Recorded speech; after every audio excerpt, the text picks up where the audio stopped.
Lucas, capítulo 18, do versículo 28 ao 30, diz assim: Pois qual de vós, querendo edificar uma torre, não se assenta primeiro a fazer as contas dos gastos, para ver se tem com que a acabar? Para que não aconteça que, depois de haver posto os alicerces, e não a podendo acabar, todos os que a virem comecem a escarnecer dele, dizendo: Este homem começou a edificar e não pôde acabar. Hoje nós vamos falar sobre o tema torres inacabadas. Torres inacabadas. Quantas torres inacabadas, torres pela metade, nós observamos ao nosso redor? Talvez não torres físicas, torres literais, mas quantas obras?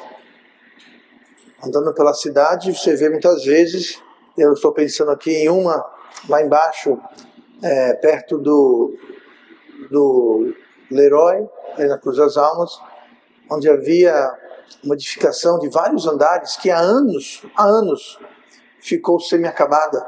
Foi posto o alicerce, foi erguido os andares, não poucos, uns 7, 8 andares, mas não saiu disso. Ali perto da Avenida João Davino, da mesma forma, tem 2 ou 3 prédios da mesma forma. E você vê isso espalhado pela cidade. Edificações grandes, torres, casas. Mas não só isso, muitas vezes nós temos aquelas torres que não são físicas, não são de tijolo, não são de pedra, mas são torres que nós encontramos, torres inacabadas, relacionamentos, amizades, planos, sonhos, coisas que as pessoas planejavam fazer, mas que nunca aconteceu. Nós temos, eu vou talvez me referir algumas vezes, talvez ao irmão André. O irmão André tinha uma torre, ele tinha um sonho, tinha uma visão, tinha um plano de ir lá para o meio da mata e desbravar a terra, e era uma torre. E essa torre está erguida, não ficou pela metade. Mas quantas pessoas têm um plano, um sonho, alguma meta que nunca é alcançada, que nunca é acabada? Eu lembro anos atrás, o pastor Jarvis, e eu ainda não era pastor ainda. Você sabe, eu não nasci pastor, né? Eu tive uma época na minha vida que eu não fui pastor, mas... E conversando com ele... ele foi pregar uma conferência de missões, e eu fiquei encarregado de levar ele para o hotel, para a igreja, levar ele para as refeições, enfim. Ficar dando assistência para ele e a esposa dele. E conversando, ele disse: como pastor, eu conheço muitos missionários. Ligam para a igreja, querendo apresentar o ministério, levantar o sustento, e muitos desses missionários, alguns nunca sequer chegam no campo missionário. Ficam inacabados. Eu conheço casos de uma família que passou anos levantando sustento nos Estados Unidos para ir para, se não me engano, a Polônia, e chegaram da Polônia, depois de alguns meses voltaram. Pensando aqui outra família que foi para a Escócia e passaram lá uns 2, 3 anos, começaram um bom trabalho. Inclusive essa igreja, eu preguei nessa igreja, essa igreja apoiou o nosso ministério por alguns anos e depois parou. Voltou aos Estados Unidos e nem no ministério está hoje. Sabe o que é isso? Uma torre inacabada. Então, torres inacabadas existem fisicamente e também existem aquelas torres que são os sonhos, os planos, muitas vezes um chamado que Deus tem. E falando com o pastor Javes, ele disse isso, ele falou: muitos são chamados, mas muitos não chegam no campo. Se chegam no campo, não fazem nada, voltam precocemente e deixam a torre inacabada. E isso é verdade também com nós aqui. Talvez você tenha um plano que talvez não saiu do chão ainda. Talvez você é um plano que está em andamento. Mas lembre-se, não há garantia nenhuma que a torre vai ser completa, que nós vamos acabar. Então hoje eu quero ver justamente o que nós podemos fazer para não terminar na metade do caminho, para não deixar as nossas torres inacabadas em nossas vidas. Uma coisa que fica claro aqui, é que muitas torres, elas podem começar com fogo, entusiasmo, grande ardor, mas o que acontece é que sobra depois as chamas é só cinzas, fica inacabado, não chegam à sua conclusão. Aqui nós lemos que a ruína, a torre inacabada, ela não acontece em função de um desastre ou algo súbito. Estava indo tudo muito bem e de repente, do nada, sem aviso nenhum, cai tudo por terra.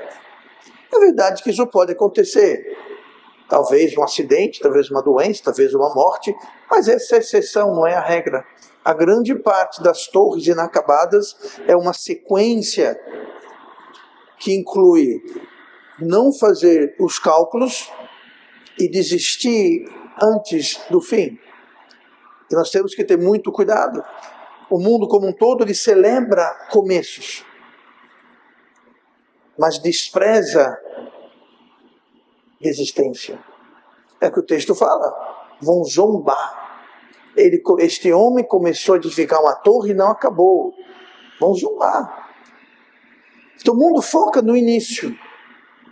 O mundo celebra o aniversário, a data que a vida começa.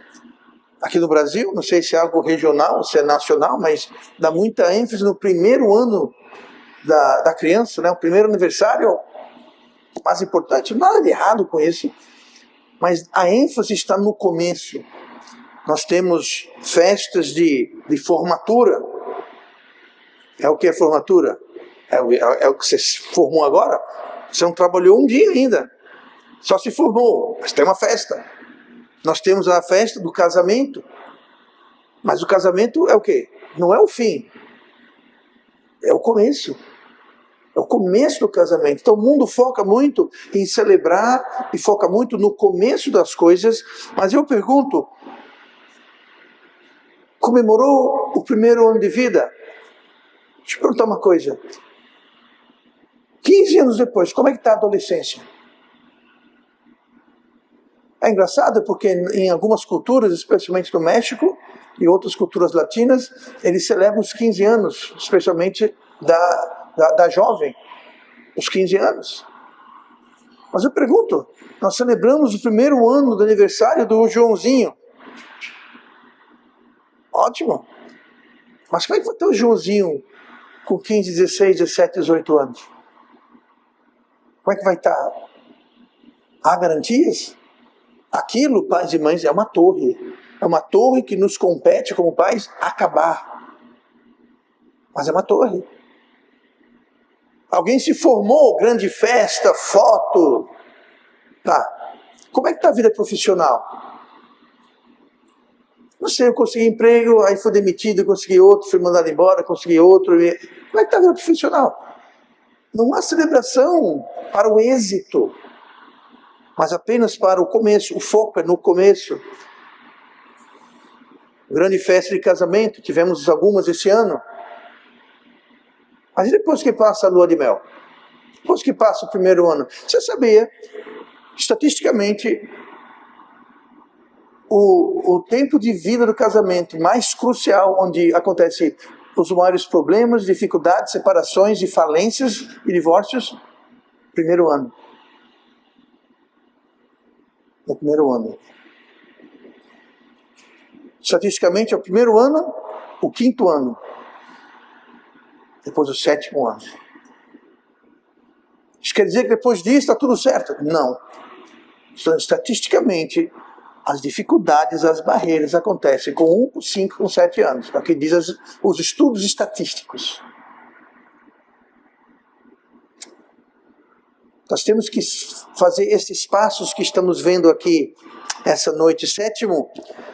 Capítulo 7 de Eclesiastes diz, melhor é. Então ele vai dizer duas coisas que são melhores. Melhor é a boa fama do que o melhor unguento. Aí tem uma segunda coisa que melhor é. Melhor é o dia da morte do que o dia do nascimento de alguém. É melhor o dia do nascimento, da morte do que o do nascimento. Eu disse agora há pouco que o mundo celebra o quê? O nascimento. Nascer, vou ter uma festa, depois de um ano, uma grande festa. Quando alguém morre, ninguém celebra. As pessoas dizem, não, vamos celebrar a vida de fulano. Mas não é uma festa. Não é uma festa. Estou dizendo que deve ter festa, devemos estar felizes porque alguém morreu. Depende de quem morreu também, né? Mas enfim. Mas a verdade, o que esse versículo está dizendo é que o nosso foco não deveria ser no começo, o nosso foco deveria ser no fim, na conclusão, na torre acabada. Não deve ter festa quando nós começamos a edificar uma torre. Por quê? Porque a torre está sendo edificada. Pode ser que ela vai ficar inacabada e os homens vão dizer, e eu vou ler aqui o que nós lemos no nosso texto, no versículo 30, dizendo, este homem começou a edificar e não pôde acabar. É mais importante o dia da nossa morte, onde nós vamos ver se as nossas torres estão acabadas ou inacabadas. O foco deve ser em completar, terminar o que Deus tem para nós fazermos nessa vida. E não começar. Começar todo mundo começa. Você sabia disso? Alguém aqui já começou a maratona? Maratona, se não me engano, são 43 quilômetros. Alguém sabe? É alguma coisa assim, algo obsceno. Você sabia que qualquer um aqui pode começar a maratona? Agora, terminar a maratona é outra questão, mas começo, dou 3 passadas e pronto, comecei. Não acabei, mas comecei. Então, começar é fácil. Casar é fácil. Botar filho no mundo é fácil. Entrar no emprego é fácil. Quero ver você ficar e ver a torre acabada.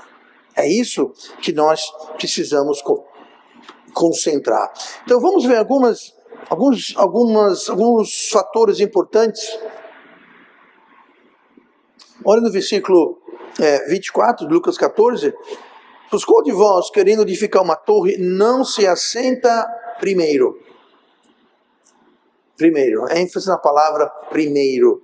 A fazer as contas dos gastos. Aqui, primeira coisa, nós temos que olhar para frente. Olhe adiante. Isso é prudência, sabedoria. Vai fazer uma torre? Pare, sente-se e olhe. Jesus pergunta, pois qual de vós, querendo edificar uma torre? Isso aqui é uma pergunta retórica.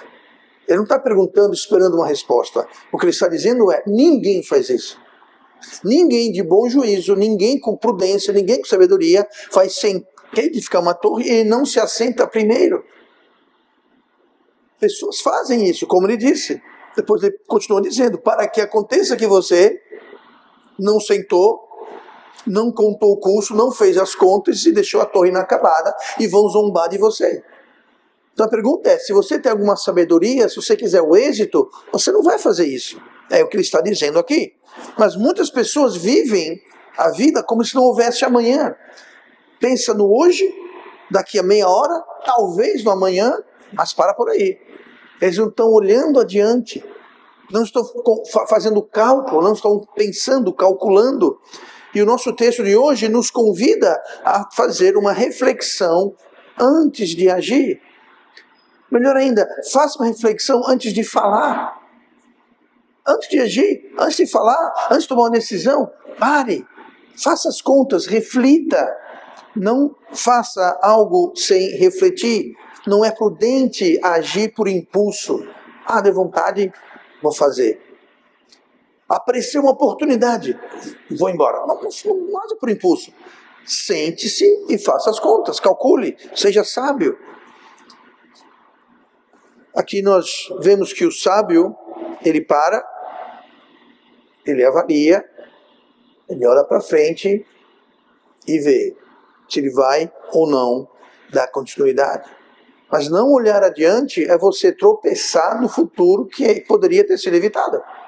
É você tomar uma decisão impensada que vai lhe causar problemas para amanhã. Porque você não olhou para frente, você não fez as contas. E você acabou então tropeçando sobre um problema que você mesmo criou. Foi a mesma coisa que aconteceu com Noé. Noé viveu numa época em que não havia chuva, não havia dilúvio, não tinha nada, isso não existia. Era outro ecossistema na Terra. Havia o firmamento, não tinha nuvens, não tinha chuva. E Deus falou, vai vir um dilúvio. Noé não sabia o que é um dilúvio. O que é dilúvio? Deus não falou que foi dilúvio, ele só que destruir a terra e mandou ele construir uma arca. Mas enfim, todos ao redor dele comiam, bebiam, casavam, se davam em casamento. Mas Noé, ele olhava adiante naquilo que Deus havia revelado. Noé não tinha a palavra de Deus assim que nós temos hoje, mas Deus apareceu para ele e falou para ele. Ou seja, a palavra de Deus chegou a Noé, e Noé, olhando através da palavra que Deus tinha dado a ele, começou a fazer o quê? Fazer as contas. Todo mundo ao redor seguiu normal. Como diz aqui lá em Mateus 24, versículo 38, diz, porque assim como nos dias anteriores ao dilúvio, comiam, bebiam, casavam e davam-se em casamento, até o dia em que Noé entrou na arca, e não o perceberam, até que veio o dilúvio. Você entendeu? Eles não o perceberam. Percebeu o quê? Que Noé entrou na arca. Eles não perceberam. Noé passou mais de 100 anos construindo a arca, Noé passou mais de 100 anos pregando, dizendo, está vindo destruição, está vindo juízo. Deus mandou construir essa caixa aqui para salvar. A caixa é salvação. Refletia e simbolizava o Evangelho, Cristo. Até que um dia que Noé entrou na arca, e diz aqui, e não o perceberam. Sabe quando que eles foram dar conta de, cadê Noé?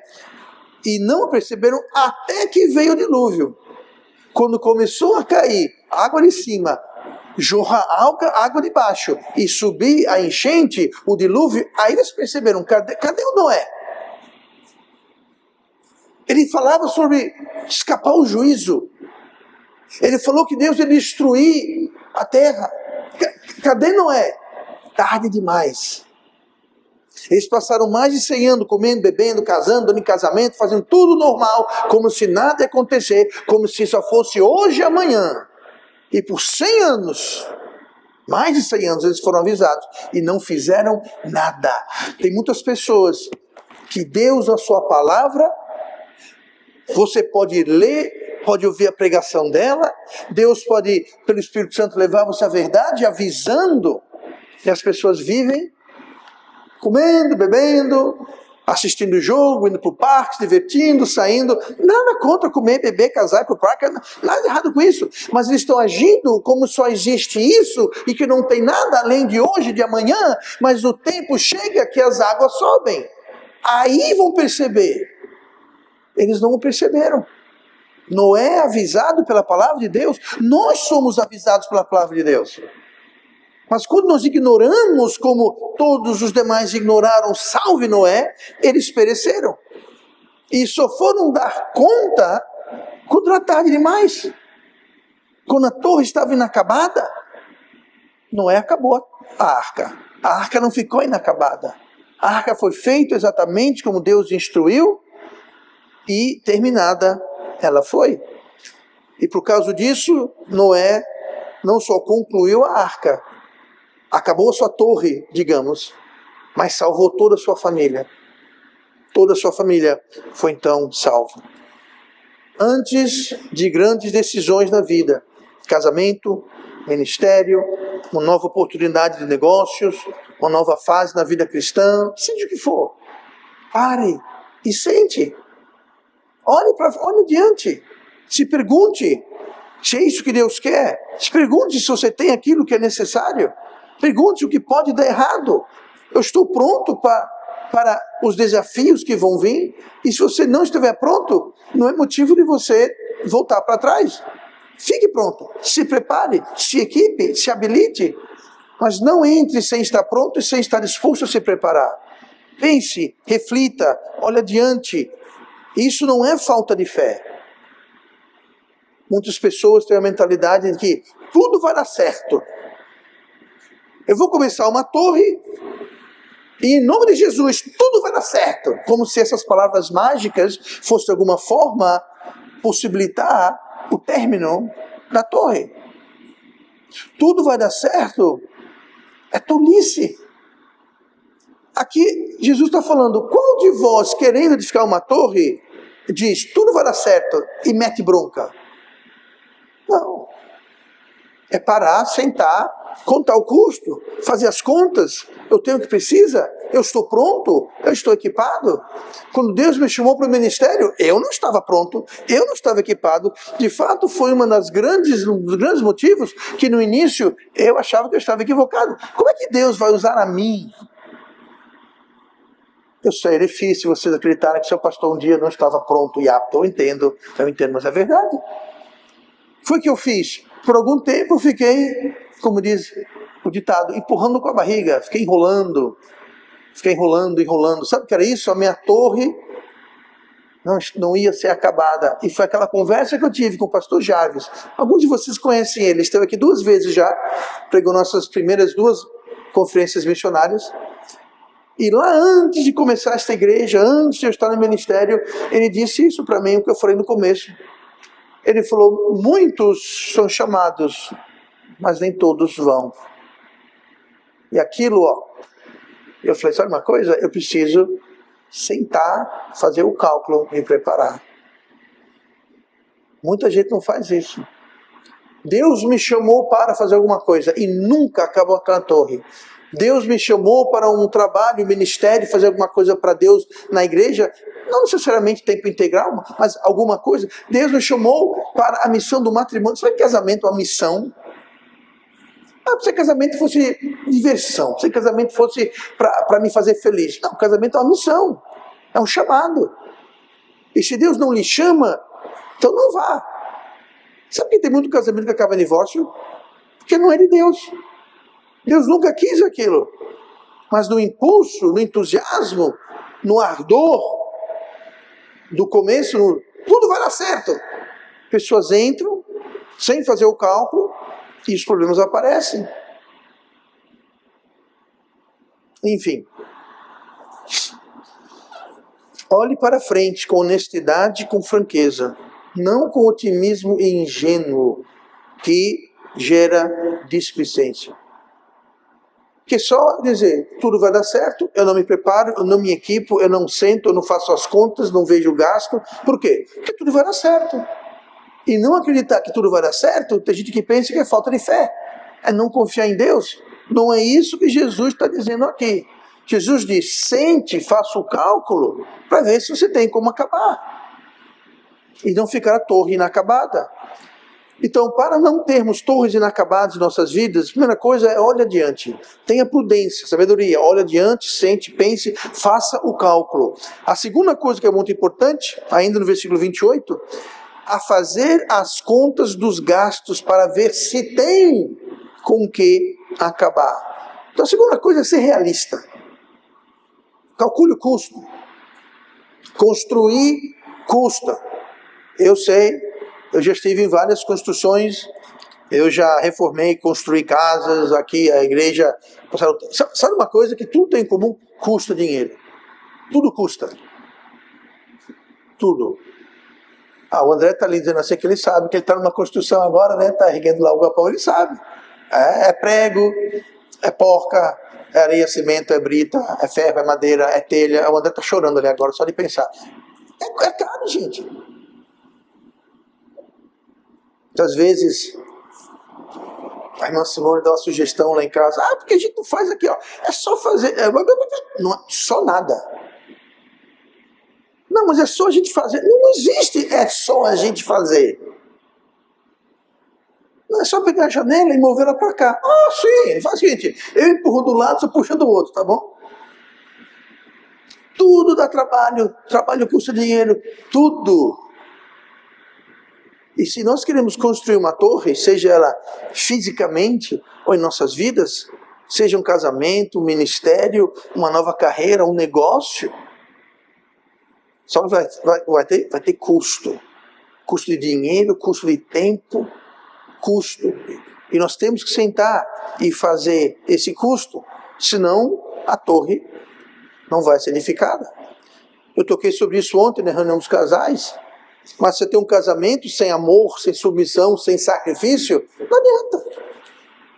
Vai ser uma torre inacabada. Como é que o senhor sabe? Porque Jesus está dizendo. Tem um custo. Casamento tem um custo. Casamento não é a festa, o bolo, as fotos. Isso não é um casamento. Isso é aquela festa no começo, que está celebrando o quê? Está celebrando o início, mas ninguém celebra o fim. Eu acho que devia ter, sabe o quê? Eu sei que existe, né? Tem bodas de... Qual é bodas de 5 anos, 10 anos, 15 anos, não é isso? A bodas de 1 ano é o quê? Bodas de quê? De mato, capim? Eu realmente não sei. Mas alguém sabe o que é bodas de 1 ano? Quem aqui já celebrou bodas de 1 ano? De 2 anos? Alguém que já celebrou alguma bodas de qualquer ano? Ninguém celebra. Cai a prova, ninguém celebra. É boda de papel, de papelão, de lenço, de folha, de diamante, é tudo quanto é boda que tem. Nunca fui convidado para ir para uma bodas de nada. Alguém aqui já foi convidado para uma boda de alguma coisa? De 1, 2, 3, 4. Ninguém celebra. Agora, casamento, todo mundo celebra. E tudo bem, não é errado. Não é errado. Agora, eu acho que deveria ter bodas, não no começo, mas no percurso. Irmã Simone e eu, no final desse ano, vamos celebrar 40 anos, é isso? 40 anos, foram 40 anos maravilhosos para mim. Ela talvez não tenha a mesma opinião, né? Não sei, mas ninguém celebra. Eu não estou dizendo que eu quero que celebre, não é isso que eu estou insinuando aqui, ó. Tá? Não é isso. O que eu estou dizendo é que não existe um casamento sem amor, sem submissão mútua, como eu falei ontem, reverência mútua e sacrifício. Não existe um ministério sem estudo, sem aplicação e sem sacrifício. Tem muita gente que se auto-intitula, tá, pastor. Não existe se auto-intitular pastor. Ninguém pode chegar e falar, bom, eu sou pastor porque eu disse. Isso não existe. É um ofício que Jesus estabeleceu, na Bíblia está estabelecido, mas é alguma coisa que foi dado para a igreja. Então só uma igreja, e é claro uma igreja que nos padrões bíblicos, que pode outorgar essa posição a alguém. Alguém chega e fala, eu aluguei ali uma salinha, enchi de cadeira, botei um púlpito, botei uns instrumentos aqui e ali, e eu sou o pastor. Não, você não é nada, meu querido. Você é um enganado enganando as pessoas, não é nada. Nunca pegou um livro, não estudou, não nada, preparo zero. Não existe ministério sem aplicação, sem estudo e, mais uma vez, sem sacrifício. Não existe santidade sem disciplina. E sem adivinhar o quê? Sacrifício. Não existe um negócio. Eu já tive vários empreendimentos antes de me tornar pastor. Sabe o que custa? Sacrifício, dedicação. Mas tudo exige o quê? Sacrifício. O que é sacrifício? É um custo. Tudo tem um custo. Toda a torre tem um custo, seja casamento, crianças, negócios, ministério, tudo tem um custo. E se nós não estamos dispostos a sequer sentar para fazer o cálculo dos gastos, então aquela torre provavelmente vai ficar inacabada.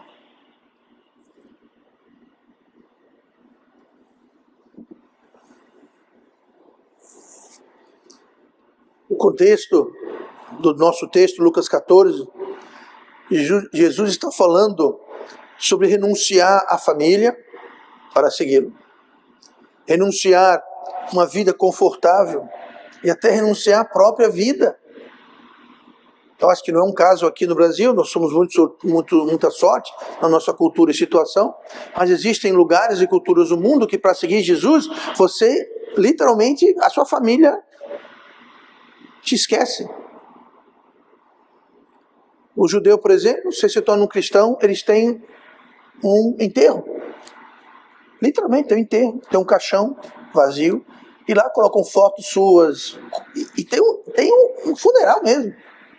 Você está morto e enterrado para eles. Por quê? Porque você se converteu a um seguidor de Cristo. O muçulmano faz a mesma coisa, a diferença é que o caixão não está vazio, você está dentro dele.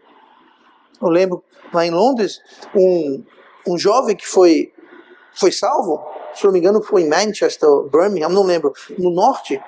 Ele veio para a nossa igreja para ser batizado, porque ele falou, se eu for batizado lá, eles me matam. Viajou 6, 7 horas para ser batizado num lugar bem longe, ninguém conhecia ele, com medo de ser morto. Por quê? Porque ele deixou o Islã, se tornou um seguidor de Cristo. Por exemplo, muito barato. Sua família não vai te rejeitar. Talvez fosse um cara feia, talvez fique meio assim, mas não vão te enterrar. Vida confortável, muitas pessoas têm que abrir mão de muita coisa. Jesus falou, há situações em que, para ser meu seguidor, você tem que deixar de lado a família, uma vida confortável e até a própria morte, a própria vida. Isso acontece hoje em muitos lugares do mundo. Na Nigéria hoje, um grande massacre de cristãos lá. Por quê? Porque são cristãos. Talvez aqui, na nossa situação, está muito triste, lastimável, ver pessoas que, sabendo que correm um risco de vida para cultuar a Deus, se reunir como igreja, mas vão mesmo assim. E no nosso Brasil tem pessoas que não vão porque, tem um jogo, não estou afim, porque a minha unha, porque o meu pé. Por favor, minha gente. Muito triste isso. São pessoas que não estão contando o custo. Alegremente dizem que é um seguidor de Cristo. Eu sou crente, eu sou cristão. Não, para por aí. Não estão dispostos a investir, a gastar, a sacrificar nada. A torre vai ficar inacabada. As pessoas vão rir, vão zombar. No caso de Noé, veio o dilúvio e todos pereceram. Às vezes a consequência não é apenas ser o alvo de chacota. Pode ser muito mais grave. Não existe discipulado barato. Aqui Jesus está falando sobre perder a vida, perder família, perder conforto, sobre ser seguidor de Jesus, não está falando de salvação. Não está falando de evangelho. Mas de seguir a Cristo. Seguir a Cristo. Aquele muçulmano que foi batizado na nossa igreja lá em Londres, ele poderia simplesmente o quê? Eu não vou ser batizado. Estou salvo do mesmo jeito. Ele fez questão. E mesmo assim corria risco. Se notícia chegasse lá na cidade dele que ele foi batizado, ele não foi batizado para ser salvo. Sabemos disso. Mas ele queria seguir Cristo em obediência, mesmo correndo risco de vida. Pense nisso. Se falta o necessário, você sentou, fez os cálculos, a Bíblia mostra-nos aonde buscar o que falta. Se falta sabedoria, Tiago 1,5 fala, se de algum de vós tem falta de sabedoria, peça a Deus que a todos dá liberalmente, e o não lance em rosto, e ser-lhe-á dada, vai ser dada. Pastor, que não tenho sabedoria, não tenho. Peça a Deus que Ele dá. Está aqui, ó. Sabe o que é, pastor? Eu não estou ocupado. Eu tenho trabalho, eu tenho contas, eu tenho isso, tenho aquilo. Deus é a solução. Efésios 5,15. Portanto, vede prudentemente como andais, não como nécios, mas como sábios, remindo o tempo, porquanto os dias são maus. Quer dizer, remir o tempo? Quer dizer, você resgatar o tempo. Por que resgatar? Porque esse tempo está indo em coisas com menos prioridade. Todo mundo tem 24 horas por dia. O tempo é muito democrático. Ninguém tem mais, ninguém tem menos. Agora, como que você gasta esse dia? Faça o seguinte, qualquer dia desses, faça um cálculo. E comece colocando quanto tempo você gasta fazendo o quê? Seja franco, seja honesto. Isso é para você. É para você. É como o diagnóstico de ontem que fizemos com os casais. É para você, não é competição. É para você saber. Tá? Então não adianta colocar, eu passo 8 horas por dia lendo a Bíblia e 8 em oração. Tá certo. Vai ganhar um prêmio, não sei de quem, mas um prêmio de mentiroso. Mas enfim, e coloque lá quanto tempo você gasta. Inclua o tempo que você gasta no telefone, na televisão, no tablet, quanto tempo você gasta fofocando, quanto tempo você gasta... Coloque tudo, seja honesto. Aí veja. Aí você vai remir o tempo. Fala, bom, fofocando eu posso cortar tudo, né? Pronto. 3 horas eu já remi 3 horas. Aí, pronto. Aí você saia e veja. Todo mundo tem o mesmo tempo. Como nós gastamos aquele tempo? É a mesma coisa com dinheiro. Dinheiro tem que fazer orçamento do dinheiro, tem que fazer orçamento do seu tempo. Assim como dinheiro, orçamento de tempo tem que ser orçamentado. Por quê? Porque não é infinito. Você tem 24 horas por dia. Gaste-os sabiamente. Você tem o seu salário? Gaste-os sabiamente. Não vai gastar mais do que pode. Do mesmo jeito, quando você extrapola o tempo com coisas que não são importantes, você vai faltar tempo para quê? Para edificar a sua torre. Seja ela criar crianças, um casamento, um ministério, ou que seja. Se está faltando, realoque tempo. Faça orçamento. Todo mundo deve ter um orçamento financeiro e um orçamento cronológico. É sábio. É sábio. Sabe o que é, pastor? É que realmente eu não tenho vontade, eu não tenho interesse, eu não tenho amor pelo ministério, eu não tenho amor por nada disso. Essa torre não me inspira amor.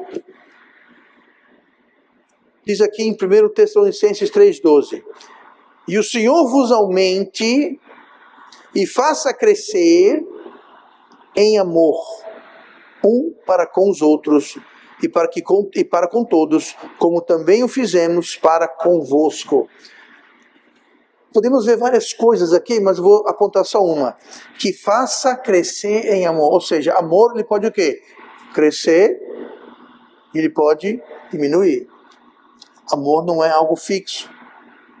Hoje de manhã na sombra eu toquei nessa questão. A Bíblia fala que nos últimos dias, com o aumento da iniquidade, o amor de muitos o quê? Esfriará.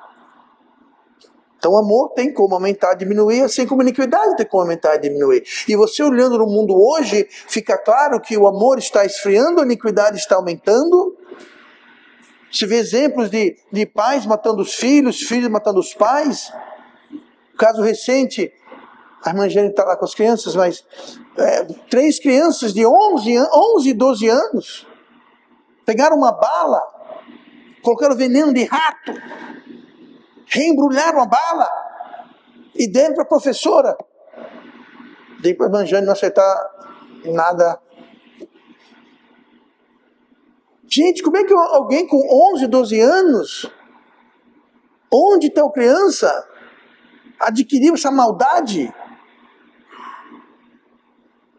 Eu entendo que todos nós temos as obras da carne, como dito lá em Gálatas 5, como sementes e no nosso coração, e todos nós temos essa capacidade, mas com 11 anos, uma criança bolar uma estratégia dessa, sorte que uma 4ª criança ficou sabendo, avisou a diretora e foram lá e quebraram, destruíram esses planos.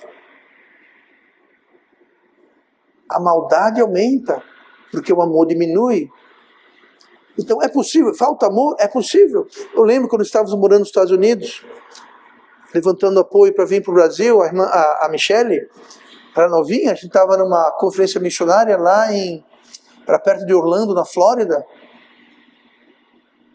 E nessa conferência o pastor alocou uma região da área, um bairro, e falou: vocês vão trabalhar nessa área essa semana. A conferência era a semana inteira, e falou: vocês vão trabalhar, tinha uns 5, 6 famílias missionárias, e ele alocou áreas para cada família.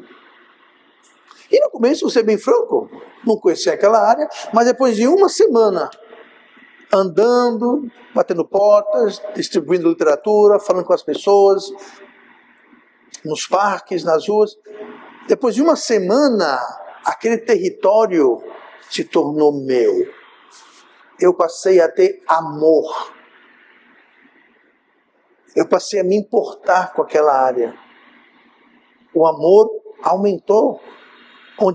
Para mim, antes caísse um raio ali para mim, mas depois de uma semana, se caísse um raio, eu ia ficar triste. Eu estava me importando. Amor pode crescer. E o amor cresce quando você investe amor em alguma coisa. Seja uma empresa, seja uma família, seja seu esposo. Ah, pessoal, que eu não sinto mais para minha esposa, né? Eu meu marido e não sinto. Sabe o que você faz? Comece a amá-lo, mas não dá vontade. Amor não é ter vontade.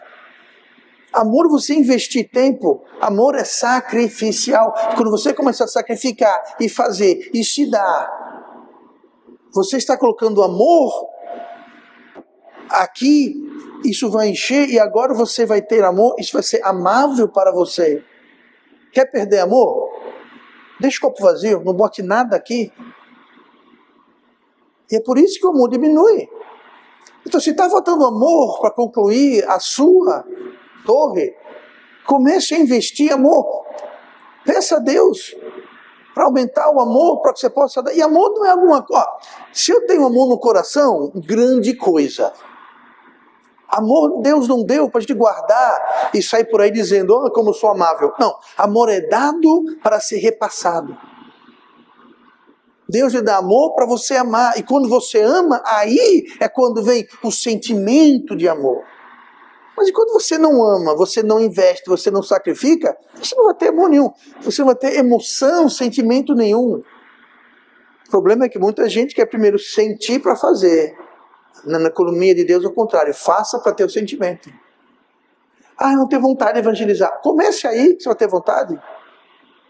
Ah, eu não gosto de ler a Bíblia. Comece a ler que você vai ter vontade. Eu não tenho vontade de ir para a igreja. Comece a vir para a igreja e venha disposto a adorar a Deus, a ouvir a palavra, absorver e receber aquilo. Agora, se você vem, senta aí e fica, vixe, como está demorando o culto hoje, hein? Se está entrando por aqui, saindo por aqui, você não vai ter... Se você sai daqui do mesmo jeito que você entrou, você não vai querer voltar aqui no próximo culto. Mas se você vem disposto a ouvir, entender e receber, para depois repassar, aí você vai ter sede e fome e vontade de estar na igreja. A economia é simples. Faça para sentir. Salmo 110, versículo 9. Bom entendimento tem todo aquele que cumpre os seus mandamentos. Mas você não entende os mandamentos. Você não cumpre, não obedece. Obedece e você entende. É como o dízimo. Ah, não tenho como dar o dízimo. Dê o dízimo que você vai ter como dar. É simples. A economia de Deus é inverso à economia humana. Mas nós temos um exemplo, rapidamente progredindo aqui, de Neemias. Neemias foi construir os muros da cidade que estavam derrubados. Quando ele ficou sabendo que os muros tinham caído, ele não saiu correndo desesperado, arrancando os cabelos e vamos embora, vamos. Pelo contrário, olha o que fala Neemias 1,4. E sucedeu que, ouvindo eu estas palavras, que os muros estavam derrubados, ouvindo eu essas palavras, assentei-me, veja só, assentei-me, chorei, lamentei por alguns dias, estive jejuando e orando perante o Deus dos céus. Quando ele soube que tinha uma torre, no caso os muros, a ser edificado, ele não pegou a mala e vou embora para Jerusalém. Não, ele parou e planejou. Quando ele chegou lá, se você ler Neemias 2, versículo 11 em diante, ele foi inspecionar os muros de noite. Por quê? Para ninguém saber. Ele estava calculando. Ele calculou o custo contra a madeira, contra a pedra. Ele escreveu as cartas pedindo apoio ao rei. Ele levantou o sustento. Aí ele convocou o povo. Ou seja, ele sentou e planejou. Ele foi realista. E em 52 dias ele construiu os muros de Jerusalém. Em 52 dias. Por quê? Porque ele parou, sentou, planejou, fez o custo. Se ele tivesse saído correndo desesperado, reagindo com impulso, talvez ele não seria quem terminou a edificação dos muros. Já sentou para calcular o custo daquilo que você começou, daquilo que você vai começar. Não é vamos que vamos, tudo vai dar certo e Deus na frente e... Não. Não. Se falta algo, não desista. Neemias não tinha nada. Mas ele calculou, levantou os recursos e então fez. Deus nunca nos chama a fazer algo sem ter o necessário. Por isso que é tão importante você ter isso em mente. Se Deus quer que você tenha alguma coisa, Ele vai dar o como. E se ele não der o como, é porque Deus não quer que você tenha aquilo. Vou dar um exemplo aqui e usar o meu eterno jet ski. Eu quero ter um jet ski. Bom, eu olho no meu bolso, não tenho jet ski. Eu já pedi para a igreja não quer dar um jet ski para mim. Sabe o que eu vou fazer? Eu vou fazer um empréstimo. É isso que eu vou fazer. Eu vou emprestar dinheiro e eu vou comprar meu jet ski amarelo. Não tenha dúvida disso. Aí lá vou eu. O meu jet ski é para evangelizar os povos da Lagoa, minha gente. Aí eu vou, arrumo um empréstimo, entro em problemas. Gente, se Deus quer, Deus dá um jeito, de alguma forma. Estou dizendo que fazer empréstimo é sempre errado? Não. Não é sempre errado, não é necessariamente errado, depende de como a coisa é feita. Não é empréstimo, é mal. Não é mal. Até tratamos disso algum tempo atrás. Vá lá no canal e veja a mensagem de novo. Mas tem que ter muito cuidado com essa questão. Muito cuidado. Mas Deus sempre... aqui essa igreja. Mas o exemplo. É Deus que dá. A outra igreja, a mesma coisa. E assim vai. Tá? Mas enfim. E por último, esta noite, para a alegria de todos... Versículo 29 de Lucas 14. Para que não aconteça que depois de haver posto os alicerces e não podendo acabar, todos os que a virem comecem a escarnecer dele, dizendo: este homem começou a edificar e não pôde acabar. A ruína não é só começar errado. A ruína começa começando errado. Mas a ruína real é parar no meio. É parar no meio. Se Deus lhe chamou para edificar uma torre e ela não acabou ainda, então é porque não acabou ainda, mas você não deve parar. Tenha certeza que é vontade de Deus edificar a torre. E se Deus lhe chamou para edificar a torre, seja lá o que ela for, e você sentou, calculou o custo, buscou nele os recursos, ele vai dar como terminar. E se você desistir, é porque você desistiu antes do tempo. Muitos põem o alicerce com fé e quando aparece o custo, abandonam. E aí vem os carros. Semana passada eu estava lá em Soledade e o pastor Anísio me levou, ele tem umas terras lá que ele ganhou praticamente, né? E ele começou a construir uma casa, tá, e coisa, e a casa está de pé. Está no contrapiso, não tem cerâmica, a parede está no tijolo não tem nem chapisco, tem as madeiras, tem as telhas. E eu falei, essa parte é a parte que anima. É caro, mas anima, porque você vê. Mas a casa não está acabada. E agora vem a parte cara, parte elétrica, hidráulica, revestimento, acabamento, botar porta, janela, vidro. E o que desanima é que você não vê muita coisa. Levantar é aquele ânimo. Levantou, agora termine. Ele sabe que está inacabado, ele não vai parar, ele já tem planos, ele fez uma cisterna, ele está fazendo os planos dele, mas ele sabe o que ele fez, ele calculou e viu. Ele não vai acabar. Eita, vou deixar... Não, os planos foram feitos, os cálculos foram feitos.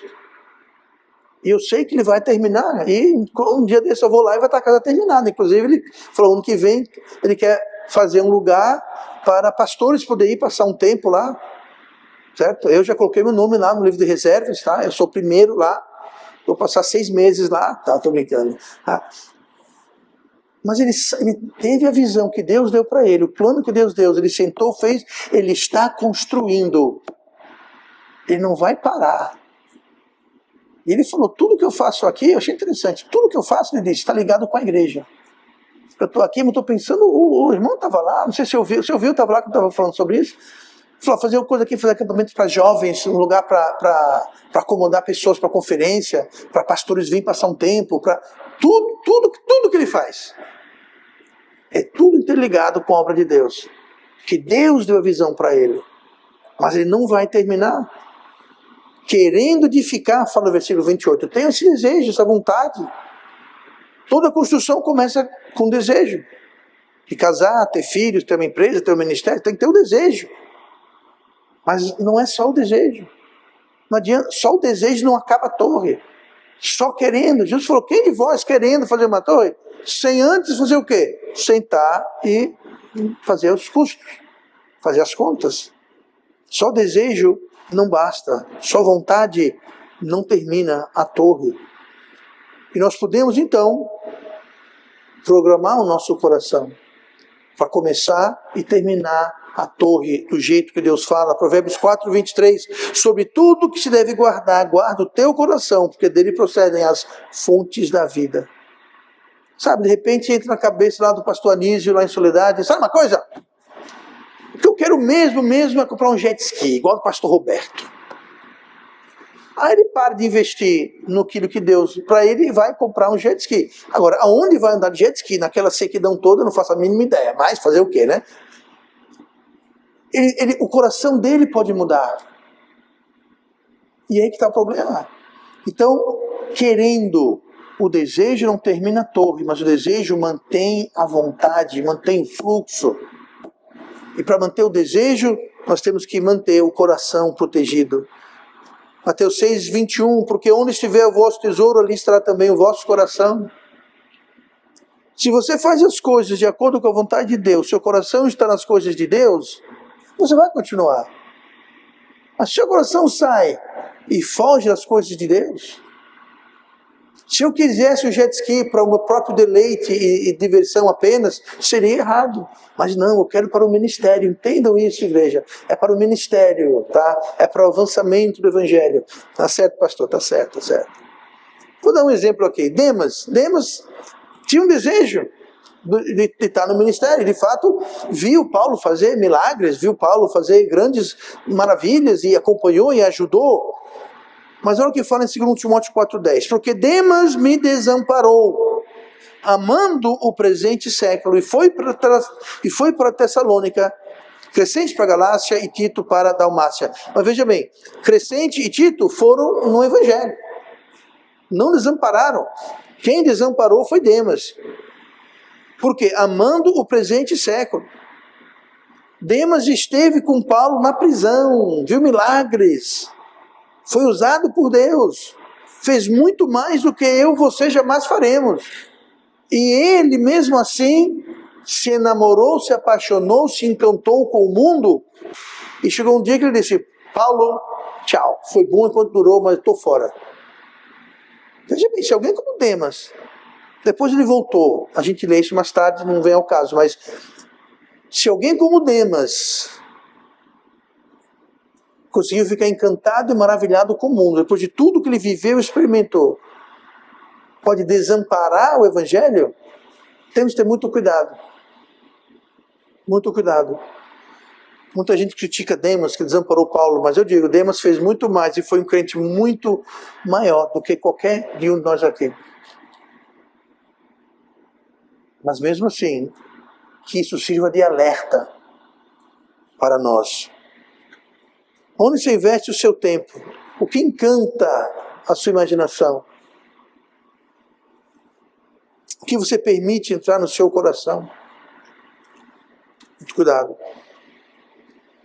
O resultado de não planejar, para resumir, é o que diz a Bíblia, o escárnio de todos. Escárnio. A boa notícia é que Deus não abandona a obra que Ele começou.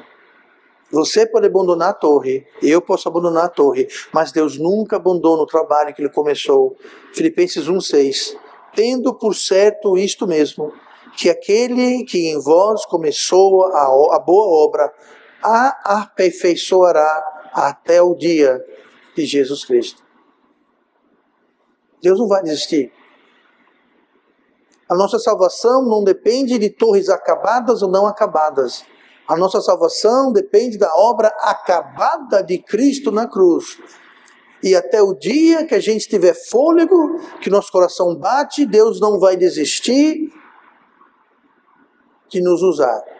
A questão é, nós vamos deixar a torre inacabada? Deus quer que você termine a torre que Ele quer que você termine. E Deus tem todos os recursos necessários para isso. Só se nós não desistirmos, desanimarmos, e ficamos com a torre inacabada. Deus não se agrada de torres inacabadas. Sabe por quê? Porque é um escárnio para Ele. Eu não quero passar julgamento em ninguém, mas esses meus colegas ou ex-colegas que começaram um trabalho e desistiram. Um dia, acho que eu não sei, estava no Brasil já, acho que eu nem cheguei no Brasil ainda, estava nos Estados Unidos, recebi uma carta da igreja. Infelizmente estamos fechando. O pastor foi embora, não tem pastor. Estamos vendendo aqui tudo, nós vamos vender o que nós temos. Eles se reuniam num tipo centro comunitário, mas tinham cadeira, equipamento, tinha instrumento, tinham adquirido isso. Vamos vender tudo e vamos fazer um rateio entre os missionários. Esse valor nós vamos então mandar para você, e tinha mais 2 que eles apoiavam. Mas estamos fechando. Sabe o que é isso? É uma torre inacabada. Você acha que isso glorifica a Deus? Você acha que Deus é glorificado com uma torre inacabada? Eu não sei os detalhes e os porquês, e talvez eu esteja sendo injusto, talvez haja algum motivo maior, eu não sei. Mas eu sei de uma coisa, é uma torre inacabada, que não glorifica a Deus, não agrada a Deus. Então temos que vigiar. Se você já começou uma torre, e essa torre está parada, o que eu faço, pastor? Eu tenho 1, 2, 10 torres inacabadas, o que eu faço? Volte para sentar e fazer o cálculo. Volte, não abandone, volte, sente, faça o cálculo, veja o que falta, peça a Deus. E espere nele. Não é o esperar, não, é o esperar ralando. É o esperar ativo. E termine a sua torre.